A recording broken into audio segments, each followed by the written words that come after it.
A friend of mine was in town a couple of weeks ago, and I was starting to try to explain to him how my political views are moved and what I thought was going on and such. And he was always kind of a quick and snappy guy.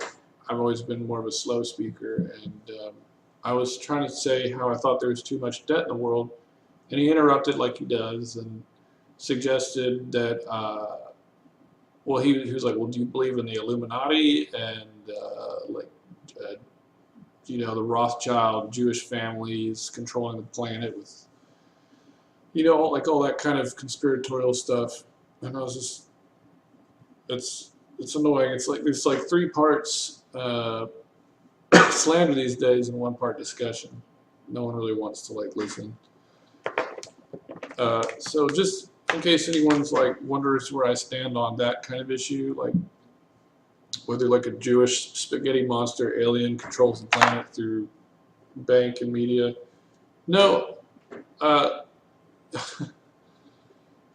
bank comes from banchiere, which is an Italian word. They would work on like workbenches, and um, they weren't loaning out money. It was they were money changers, so they would switch the currency from one type to another. And I think the Medici family, I don't know. I mean, I don't think they were Jewish. And then, of course, I mean, banking goes back even before that. There wouldn't be Jesus, who was a good Jew, wouldn't have said that usury is a sin. Usury meaning like you loan somebody something or money and you charge interest on it. If there had been banking around back then, and presumably it went on before that, I'm sure the Roman Empire had some form of lending money.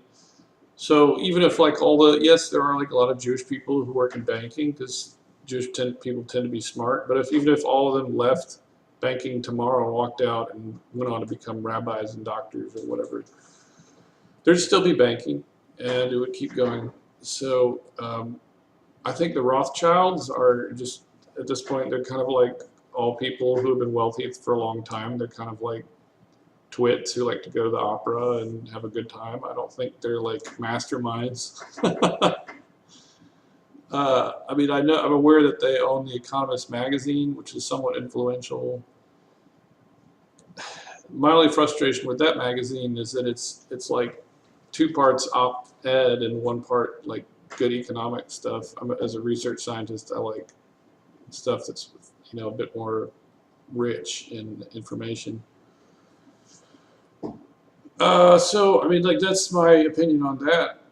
Banking isn't like a Jewish thing. It's got its own kind of logic. Money has its own logic that self-perpetuates, and so it doesn't really matter who gets involved in the institution. They're going to have to like carry on the logic of the institution, and it probably dates all the way back to Atlantis.